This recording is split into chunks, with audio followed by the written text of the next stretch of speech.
2, 3. This is a review of the Fenix BC21R rechargeable bike light. I've been using it for a few weeks now, and I just wanted to give a report on it, and how it's been practical for me. So you see the form factor here. It's a good size.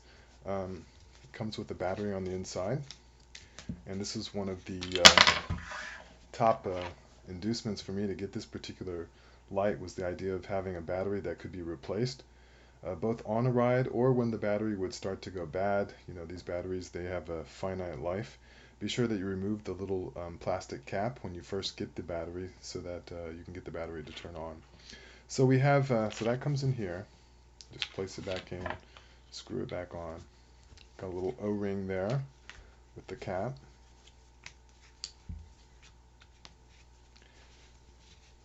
How does this thing turn on? You just hold this button down and it turns on. You have these side lights, red side lights here, and the light. So you can see from the light, this is, let's see, the lowest setting, second setting, third, and fourth. And then of course I didn't show you the very first one, which is the flashing setting. So that's the low setting that flashes, the low that doesn't flash, number 2, number 3, and number 4. So number 4 is 880 lumens. It's quite bright. I go on rides that are 30 miles plus miles an hour at times, riding in a group, and it's nice to have this very bright light. So I'm going to turn this off now. There is a indicator for the battery to indicate how charged the battery is. When it's fully charged, if I remember correctly, it will just not blink at all, but just be a solid red. When you are charging this thing, well, first off, how do you charge it? So there's this little port here on the bottom, and you have to get your USB cord here and stick it in here. So you're going to have to remove the you're going to have to remove the light from your bike to be able to charge it. And you can see here the red light indicates that it's charging. When it is fully charged, it turns green. My experience, I don't know, I haven't really sat around and watched it, but maybe 3 hours or so charging to get it charged up, maybe longer, I'm not sure. I usually charge it overnight. Now we get to the practical sides of what I really don't like about this. How does this thing mount? Let me get the cover back on the charger area. So it mounts with this strap here that you see, and the strap goes around, and you choose what notch you want to put it on. The strap comes around, wraps around, and goes around here. So it comes with 2 straps. They're both the same. I would put it on the second for mine, the second ladder there, if you will, and then hook it on over here, or something along those lines. Can't remember which one I did exactly. And it goes like this.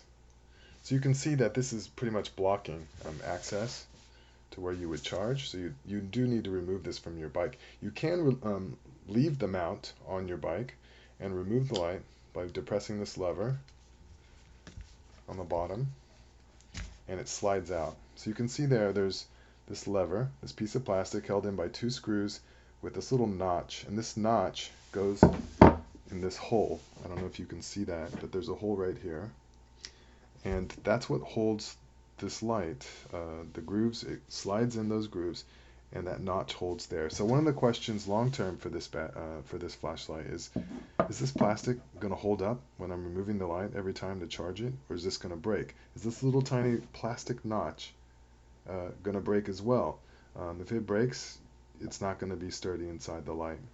The light does rotate, or the mount does rotate on itself. I don't know if you can see that, but there's a little ratcheting mechanism. I think I read it was like 30 degrees in each direction. I have not found use for that on a road bike, so I don't really care about that. I'm a little bit hesitant to really like this kind of attachment system because I don't know how robust it's going to be.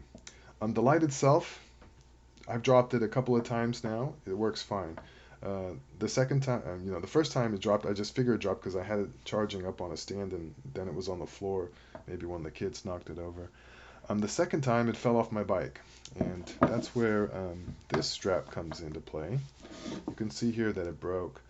Um, what am I doing? I'm often removing this mount to switch from bike to bike. I have a couple of bikes that I use. I switch the mount from time to time, and so that requires removing the mount. And this failed yesterday on my ride, and it didn't fail when I was putting the mount on. It failed when I was riding, and just so happened that I was going ultra slow speed as I was stopping. Suddenly I hear a bang of something hit my spokes, and the light had fallen off my bike. I picked it up, and sure enough, this strap had failed. So I don't know, it comes with two straps. Does that mean they thought, well, our straps aren't so robust, they're going to fail? There's a decent chance you may lose your light because of this design, where these straps may fail. And so I'm not, I'm just one person, one strap. I don't know if this is just bad luck, but I would say that you do need to watch this strap. And here's the other part that I don't like. Um, when this is on the bike, when this is on your bars, I put it on, I don't put it directly onto the metal, I put it onto the handlebar tape for better grip. You can see here that it's got this rubber part here that has some gripping surface to it. It comes with a separate or replacement, or I don't even know what the difference is. It looks about the same. Maybe it's just a replacement rubber grip that goes right there. Um, Also comes with a USB cord, by the way. And um,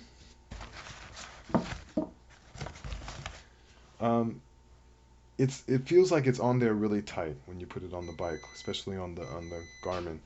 Excuse me, on the grip tape. Um, and excuse me, your handlebar tape. It doesn't feel like it's going to move, but the weight is so forward mounted that I find when you hit those, bumps in the road, when you're going fast, there's a lot of, uh, as that happens, the light does tend to turn downwards. So when I'm going on a 35-mile bike ride in a group, hitting potholes and what have you on the road, I do find that my light starts to tip over and point down. Now it's pretty easy to adjust. I just kind of pull it back to get it more upright, but this is an annoying factor during the ride of having to constantly check to see if this if this light is pointed in the right direction where I want it pointed. And I don't know if pulling it back like that over time was something that helped weaken this strap. Not sure.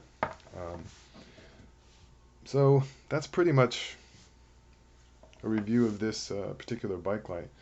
Um, it has its pros and cons. The pro of being able to quickly move this light from bike to bike is a plus, but the failure of the strap is a huge, huge minus.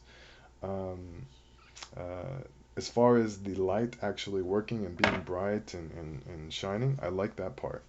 But the long-term sort of survivability and usefulness of this light remains to be seen. So I didn't see a review quite like this on the web before I bought this particular light, so I just wanted to share this with you guys, and if you find it helpful, then great. And happy night riding. Be safe out there.